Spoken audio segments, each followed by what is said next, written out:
यासिर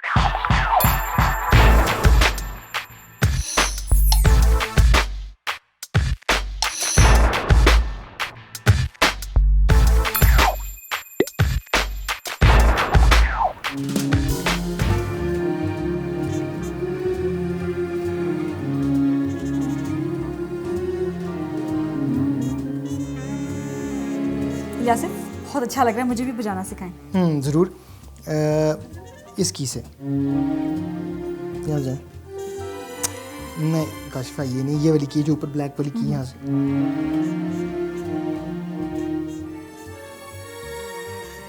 काशिफा, मुझे ऐसे लगता है कि आपको किसी इंस्ट्रूमेंट को बजाने का तोड़ा नहीं मिला हुआ। नहीं नहीं नहीं यासिर, मैं एक दफ़ा और एक कोशिश दफ़ा करती ट्राई हूँ। कर लें।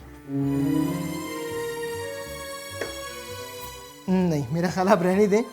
मुझे पता है कि आपके पास ये वाला तोड़ा नहीं है, लेकिन खुदा ने आपको और बहुत सारे तोड़े दिए हैं। उनमें से एक ये है कि आप छोटे ग्रुप की बाइबल स्टडी को बहुत अच्छा लीड करती हैं, और शाम को मैंने एक छोटे ग्रुप की बाइबल स्टडी को लीड करना है, तो आप उसको तैयार करने में मेरी क्यों नहीं मदद करती हैं? ज़रूर।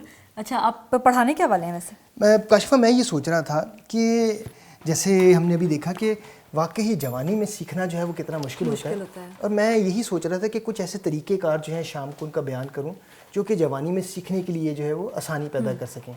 आपको पता है कि एक जवान को दोबारा सीखने के अमल की तरफ लेके आना जो है वो बहुत ही मुश्किल होता है। बिल्कुल। और ख़ास तौर पर उस वक्त जब वो अपनी पढ़ाई छोड़ चुका होता है और अपने स्कूल को या कॉलेज को छोड़ चुका होता है। अब चाहे वो कोई बाइबल स्टडी की क्लास ही हो, या हो सकता है कि वो कोई मौसीकी की क्लास हो, या हो सकता है कि वो कोई ग्रुप डिस्कशन हो, उसके लिए सीखना, याद करना जो है वो काफ़ी मुश्किल हो जाता है।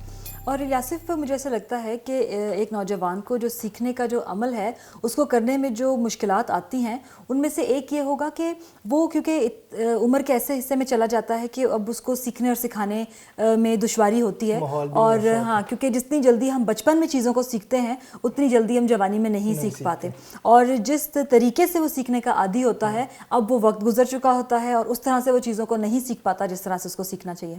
बहुत ही अच्छी आपने बातें की काशिफा। इस तरह हम देखते हैं कि जवानी और बचपन के सीखने में बड़ा फ़र्क होता है। जिस तरह हम जवानी में जो है वो जिस्मानी तौर पर बढ़ते चले जाते हैं और हमारी ज़िंदगी में तब्दीली आती चली जाती है, हमारे जिस्म में तब्दीली आती चली जाती है, उसी तरह हमारे ज़हानत में भी या हमारे सोचने की सलाहियत में भी जो है वो तब्दीली आती चली जाती है। उस तरह हम चीज़ों को याद नहीं कर पाते। इसलिए जवानी में सीखना और बचपन में सीखना जो है उसमें काफ़ी फ़र्क हो जाता है। और ये इसकी मिसाल इस तरह देना चाहूँगा कि अगर आप कोई बच्चा जो है कम उम्री में ही कोई साज़ बजाना सीखे तो वो फ़ौरन सीख लेता है, लेकिन अगर जवानी की उम्र में उसे सीखना पड़े तो उसको थोड़ा सा इसके लिए मुश्किल शायद लगता है। मैं कम उम्री में सीखती तो शायद मैं ज़्यादा अच्छा बेहतर सीखती। और पौलुस रसूल जो है वो पहला करंथियों उसका 13वां बाब और उसकी 11वीं आयत में भी इसका जिक्र करते हैं। तो आप कलाम मुक़द्दस से हमारे लिए हवाला पढ़ें। पहला करंथियों 13वां बाब और उसकी 11वीं आयत। जब मैं बच्चा था तो बच्चों की तरह बोलता था, बच्चों की सी तबीयत थी, बच्चों की सी समझ थी, लेकिन जब जवान हुआ तो बचपन की बातें तर्क कर दी। जब बचपन में था तो वो खुदा पौलुस उस तरह सीखते थे। अब जब बचपन गुजर गया तो उन्होंने बचपन की बातों को जो है वो तर्क कर दिया, यानी कि अब वो किसी और तरीके से चीज़ों को सीखते और समझते होंगे। और मैं ये समझता हूँ कि काशिफा ये बड़ा ही अहम और ज़रूरी है, और आज मैं ग्रुप में भी इसको डिस्कस करना चाह रहा हूँ कि एक जवान जो है वो किस तरह बेहतर सीखता है। तो पहली चीज़ मैं जो देखता हूँ कि जवान जो है वो इस तरह बेहतर सीखता है जब उसे मालूम हो कि वो क्यों सीख रहा है। देखिए, जवानों का या अडल्ट्स का जो है वो टाइम जो है उनके लिए बहुत ही कीमती होता है, वक्त जो है उनके लिए बहुत कीमती है। और जब वो किसी बाइबल स्टडी में आते हैं या किसी छोटे ग्रुप में किसी डिस्कशन के लिए शामिल होने आते हैं, तो मैं समझता हूँ कि वो अपनी बहुत सारी जिम्मेदारियों को छोड़ कर आते हैं। और कई दफ़ा अगर उन्हें मीटिंग में आने की वजह या ग्रुप में आने की वजह मालूम ही ना हो, उसका मकसद ही उन्हें पता हो, तो मैं समझता हूँ कि उनके लिए वो टाइम ज़ाया करना होता है। इसलिए बेहतर ये है कि जिस जवान को आप किसी मीटिंग में आने की दावत दे रही हैं उससे उसका मकसद बताएं क्या है, ताकि वो ये जान सके कि वो वक्त जो वहाँ पर वो सर्व कर रहा है उससे उसकी ज़िंदगी में कितना जो है वो फल पैदा होगा, या वो वक्त उसके लिए कितना फलदार होगा। بالکل. اور اس کے علاوہ یاسف ایک اور طریقہ ہے جس طرح سے نوجوان جو ہے وہ زیادہ سیکھنا پسند کرتے ہیں, اور وہ یہ ہے کہ جب وہ آزاد ہوتے ہیں, آزادی کے ساتھ اپنی مرضی سے وہ سیکھتے ہیں, تو وہ زیادہ بہتر طور پہ سیکھ سکتے ہیں. تو اچھا یہ ہوگا کہ اگر ہم کچھ ایسے حالات اور ایسے موقع ان کو دیں کہ جس میں وہ آزادانہ طور پہ اپنی مرضی سے, جیسے ہو سکتا ہے کہ وہ دیکھ کر سیکھنا پسند کرتے ہوں, یا کوئی مظاہرے کے ذریعے سے پسند کرتے ہوں دیکھنا سیکھنا, یا تصویروں کے ذریعے, یا سن کر, کئی دفعہ موسیقی کے ذریعے سیکھنا پسند کرتے ہیں. تو جس طریقے سے بھی وہ سیکھنا پسند کریں ان کو اسی طریقے سے سکھایا جائے. اس کے علاوہ ایک اور چیز ہے کہ آپ نے دیکھا ہوگا کہ آج کل کے نوجوان تجربے کر کے سیکھنا پسند کرتے ہیں.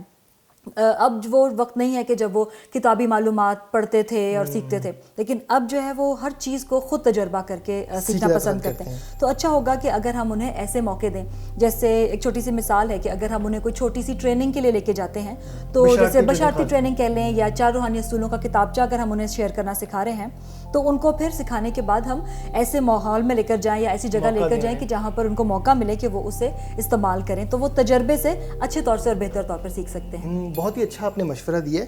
اور اس کے ساتھ ہم دیکھتے ہیں کہ جوانی کے وقت میں ایک شخص جو ہے وہ بہتر اس طرح سیکھتا ہے کہ جب اس کی گروپ کے اندر یا ڈسکشن کے اندر اس کی جو تجربے ہیں, اس کی جو صلاحیت ہے, اس کی جو رائے ہے, اس کا احترام کیا جائے, اس کی قدر کی جائے.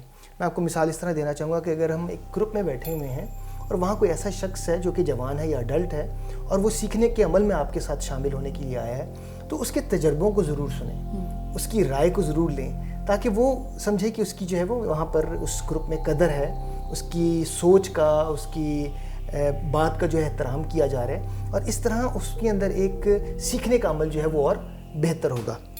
تو یہ وہ چند باتیں تھیں جو میں سمجھتا ہوں کہ استاد ہوتے ہوئے ہمیں اس بات کا خیال رکھنا چاہیے کہ جب ہم کسی میچور شخص کو یا کسی جوان کو جو ہے وہ کلام میں سے سکھانا چاہتے ہیں یا روحانی بالیدگی میں اس کی مدد کرنا چاہتے ہیں کہ وہ بڑھے, تو یہ چند اقدام ہیں جو اسے اپنانے کی ضرورت ہے تاکہ وہ انہیں بہتر طور پر سکھا سکیں. تو یاسف, کیا آپ ان باتوں کو دوبارہ دہرانا پسند کریں گے تاکہ ہم اور اچھی طرح سے یاد کر سکیں؟ بالکل, جو کچھ سیکھا ہے ہم اس کو دوبارہ دہرا سکتے ہیں, اور میرا خیال ہے کہ آج کی شام کی میٹنگ کے لیے یہ ہمارے لیے وقت بھی بڑا اچھا ہوگا. اور میں پرسنلی یہ سمجھتا ہوں شخصی طور پر کہ جب ہم ان باتوں کو شام کو ان کے ساتھ بانٹیں گے تو وہ اسے سن کر جو ہے ان کو اچھا لگے گا, اور میرا خیال میں کہ وہ اس سے ضرور برکت پائیں گے. ضرور. تو جو کچھ سیکھا ہے میرا خیال اس کا اعادہ کر لیتے ہیں. کسی جوان کو دوبارہ سیکھنے کے لیے ترغیب دینا مشکل ہوتا ہے. جسمانی اور ذہنی تبدیلی کے باعث بچپن کے سیکھنے اور جوانی کے سیکھنے میں فرق ہوتا ہے. جوان اس وقت سیکھتا ہے جب اسے معلوم ہو کہ وہ کیوں سیکھ رہا ہے. جوان اس وقت سیکھتا ہے جب اس کے پاس اپنے طور پر سیکھنے کی آزادی ہو. جوان اپنے شخصی تجربے سے سیکھتا ہے. جوان کو سکھاتے ہوئے اس کی سوچ, اس کی صلاحیت, تجربے اور رائے کا احترام اور قدر کرنا ضروری ہے. کاشفہ, مجھے پتہ ہے کہ خدا نے سانس بجانے کا آپ کو ہنر نہیں دیا, لیکن آپ کو گیت گانے کا ہنر جو ہے خدا نے بہت خوبصورت دیا, آپ کو بہت خوبصورت آواز دی ہے. تو کیوں نہیں آپ ہمارے لیے چھوٹا سا پوز گاتی ہیں؟ ٹھیک ہے. لکڑی پہ لٹکا.